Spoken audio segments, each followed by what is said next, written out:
Guys, तो अभी तक हमने काफ़ी कुछ चीज़ें सीख ली है पाइथन के अंदर। जैसे कि पिछले वीडियो में मैंने आपको बताया था कि किसी भी फंक्शन को लिस्ट कैसे पास कर सकते हैं एंड डिक्शनरी कैसे पास कर सकते हैं। मीनवाइल मैंने आपको बताया था star args and star star class के बारे में। ओके, तो इस वीडियो में हम बात करेंगे टाइम मॉड्यूल्स के बारे में कि टाइम मॉड्यूल क्या होता है और किसी भी प्रोग्राम का एग्जीक्यूशन टाइम निकालने के लिए हमें क्या करना पड़ता है, वो सारी चीज़ें इस वीडियो में कवर करेंगे। तो इस चीज़ को जानने के लिए बने रहिए वीडियो के एंड तक। तो चलते शुरू करते हैं हमारा प्रैक्टिकल।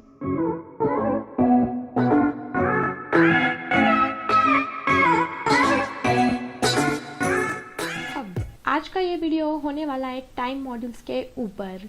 तो मैं आपको बताऊंगी कि टाइम मॉड्यूल क्या होता है और हम इसे कैसे यूज़ कर सकते हैं।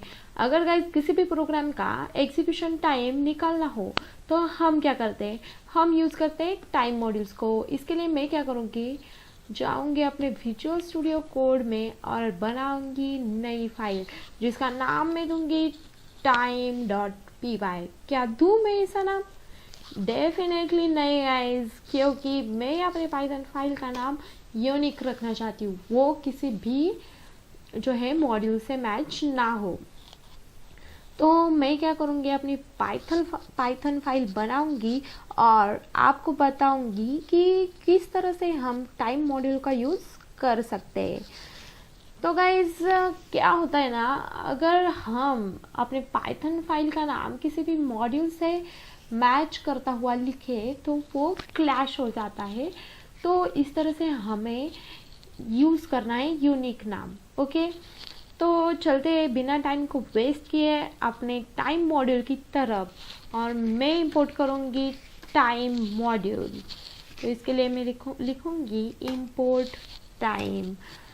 तो गाइज अगर हमें काउंट करना है कि अभी इनिशियल में टाइम क्या चल रहा है, तो मैं क्या करूँगी, सिंपली यहाँ पे लिखूँगी टाइम डॉट टाइम। ओके, तो इससे क्या होगा, इससे वो हमें अब क्या टाइम चल रहा है वो रिटर्न करेगा। तो मैं यहाँ पे सिंपली लिखूँगी प्रिंट इनिशियल और जैसे ही मैं इसे रन करती हूँ तो देखिए इसने मुझे जो है टाइम दे दिया।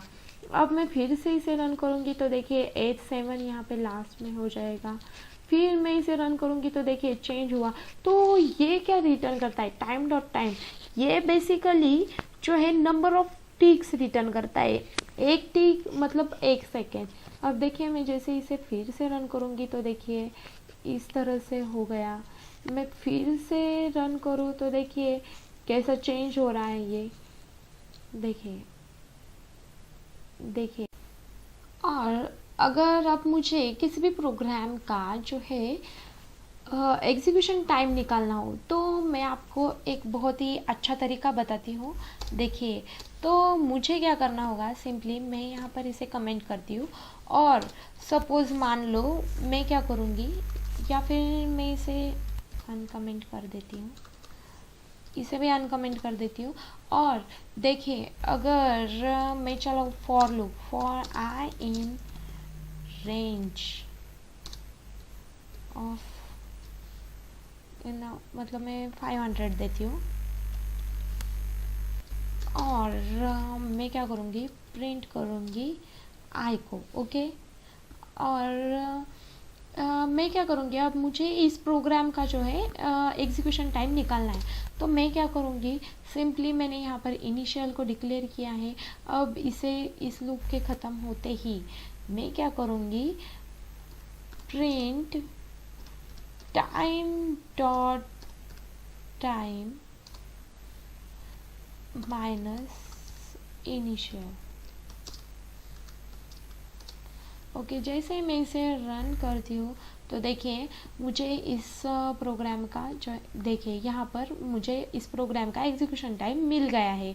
अगर मैं क्या करती हूँ, व्हाइल लूप में यही सेम कोड लिखती हूँ, व्हाइल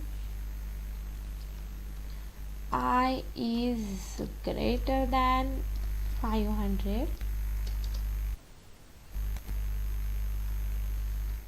print I मैं क्या करती हूँ, फिर से इनिशियल जो है इनिशियल टू डिक्लेयर करती हूँ इक्वल टू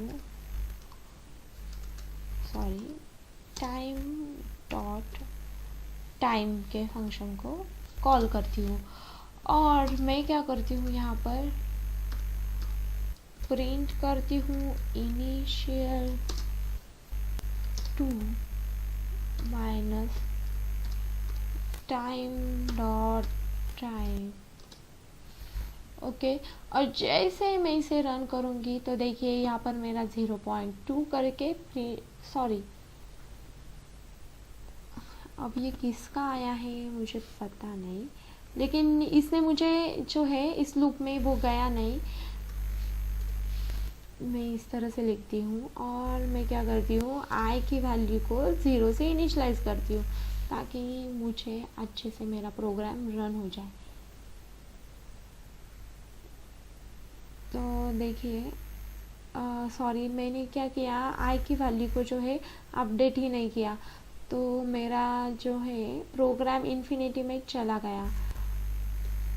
तो मैं क्या करती हूँ, यहाँ पर I equal to I plus 1 करती हूँ। ओके, उससे क्या होगा, मेरे आई की कंडीशन अपडेट होती रहेंगी।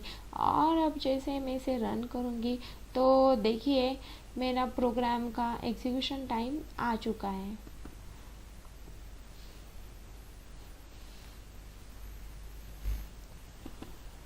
तो देखिए ये फॉर लूप का था और ये फॉर लूप का एग्जीक्यूशन टाइम आया। अब ये व्हाइल लूप का है, व्हाइल लूप का एग्जीक्यूशन टाइम यहाँ पर आ गया। तो इस तरह से होता है हमारा फॉर लूप और व्हाइल लूप, और इस तरह से हम जो है निकाल सकते हैं टाइम। और मैं आपको एक अच्छी सी स्ट्रैटेजी बताऊंगी कि आपको अगर एग्जीक्यूशन टाइम एकदम एक्यूरेट निकालना हो तो आप क्या करें, सेम प्रोग्राम को 1000 बार या फिर 1500 बार रन करें और उसका जो एग्जीक्यूशन टाइम आएगा उसको डिवाइडेड बाय 1500 करें। तो क्या होगा, तो आपको एक्यूरेट जो एग्जीक्यूशन टाइम लग रहा है वो मिल जाएगा। तो इस तरह से हम जो है प्रोग्राम का एग्जीक्यूशन टाइम निकाल सकते हैं।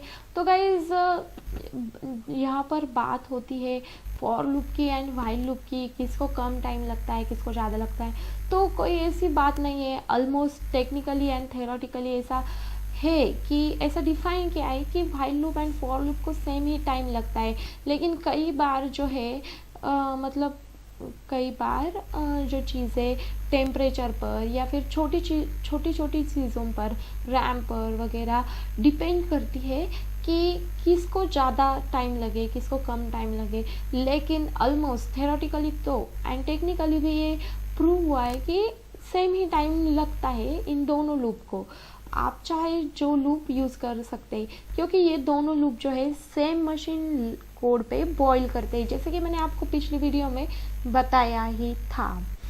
तो इस तरह से आप जो है टाइम प्रोग्राम का टाइम एग्जीक्यूशन निकाल सकते हैं।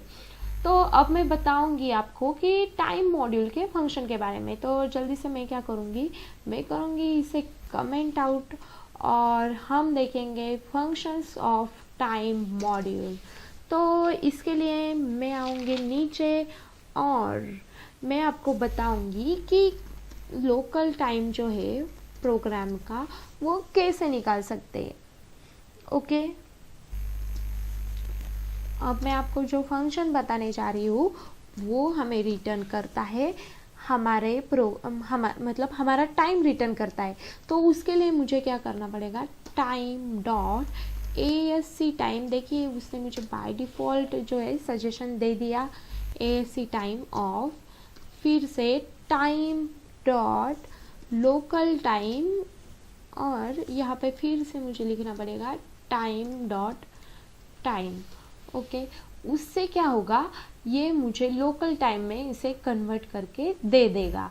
अब ये टाइम डॉट टाइम फंक्शन क्या करता है, हमें टिक देता है, मतलब कितने सेकेंड कितना टाइम हुआ वो देता है। और इस फंक्शन से हम क्या कर सकते हैं, ASC टाइम से जो है हम हमारे डेट मतलब डे मंथ और जो डेट चल रही है वो और टाइम वो सब निकाल सकते हैं। ओके, तो इस तरह से हम जो है इस फंक्शन को यूज़ कर सकते हैं। और मैं अब देखिए जैसे प्रिंट लोकल टाइम करूँ, लोकल टाइम करूँ तो देखिए मेरा जो है लोकल टाइम रिटर्न हो जाएगा। देखिए मंडे फरवरी 17 और जो अभी टाइम चल रहा है वो और कितना कौन सा ईयर है वो सब कुछ ये मुझे रिटर्न कर रहा है। तो इससे हम क्या कर सकते हैं, हम कर सकते हैं हमारा जो भी करंट टाइम डेट डे है वो सब हम इससे रिटर्न कर सकते हैं। तो गाइज ये था हमारे लोकल टाइम के बारे में। अब मैं आपको बहुत ही इम्पोर्टेंट फंक्शन के बारे में बताने जा रही हूँ, उसका नाम है स्लीप। वो फंक्शन क्या करता है कि वो फंक्शन हमारे प्रोग्राम को जो भी हम सेकंड प्रोवाइड कर रहे हैं उतने टाइम के लिए स्टॉप करता है। ओके, मतलब रुकाता है हमारे प्रोग्राम को।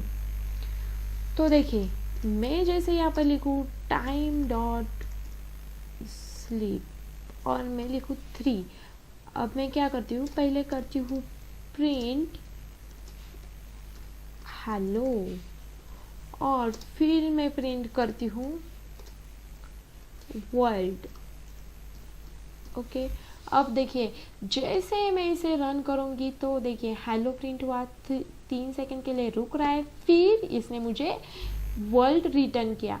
तो देखिए आपने अगर देखा नहीं हो तो मैं फिर से दिखाती हूँ। देखिए हेलो फिर रुक रहा है, फिर वर्ल्ड इसने मुझे रिटर्न किया। तो ये होता है हमारा टाइम डॉट स्लीप फंक्शन। और ये क्या करता है, लिमिटेड सेकंड के लिए, मतलब जो भी हम सेकंड यहाँ पर प्रोवाइड करते हैं उसके लिए हमारे प्रोग्राम को रुकाता है। ओके, तो ये भी हमें गेमिंग में वगैरह बहुत जगह पर ये जो फंक्शन है हमें इम्पोर्टेंट होता है और हमें हेल्पफुल होता है। Okay guys, bye bye. तो मैं क्या कहती हूँ कि आप प्रैक्टिस करते रहिए और आप जो है खुद से कोड करके देखिए। आप सिर्फ वीडियोस को ना देखिए, आप उसके साथ साथ प्रोग्राम भी करिए तो आपको अच्छे से समझ में आ जाएगा। और मैं जो आपको बता रही हूँ आप उसे अलग अलग तरीके से करके देखें ताकि आपको भी समझ आए कि अरे ये क्या होगा, ये क्या ऐसा किया तो क्या होगा, वैसा किया तो क्या होगा।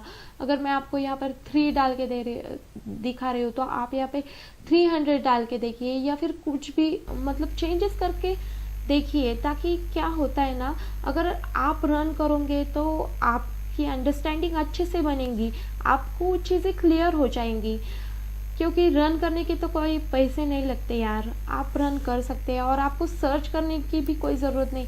क्यों सर्च करते हो यार, आपके पास एक इंटरप्रेटर है, लैपटॉप है या फिर आपका डेस्कटॉप है, आप उसके बैठ कर करके देखिए ना, सर्च करने की क्या ज़रूरत है, करके देखिए, आपको अच्छे से क्लियर हो जाएगा।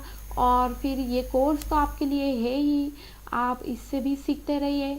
ओके गाइज, तो प्रैक्टिस आई होप गाइज आपको अच्छे से समझ में आ गया होगा कि टाइम मॉड्यूल क्या होता है और हम इसे कैसे यूज कर सकते हैं पाइथन के अंदर। हमने अभी तक काफी कुछ चीजें सीख ली है और हम धीरे धीरे करके पाइथन के एडवांस लेवल तक जा रहे हैं। तो आप इस सीरीज को अच्छे से फॉलो कीजिए। मैं जो बताती हूँ, मैं आपके साथ जो एक्सरसाइज करवाती हूँ वो सारी आप आपके कंप्यूटर में प्रैक्टिस कीजिए। तो चलते हैं, मिलते हैं अगली वीडियो में, तब तक के लिए बाय बाय। और जाते वक्त एक बात जरूर याद रखना, इस वीडियो को लाइक करना, शेयर करना और कमेंट करना ताकि मेरा मोटिवेशन भी बना रहे।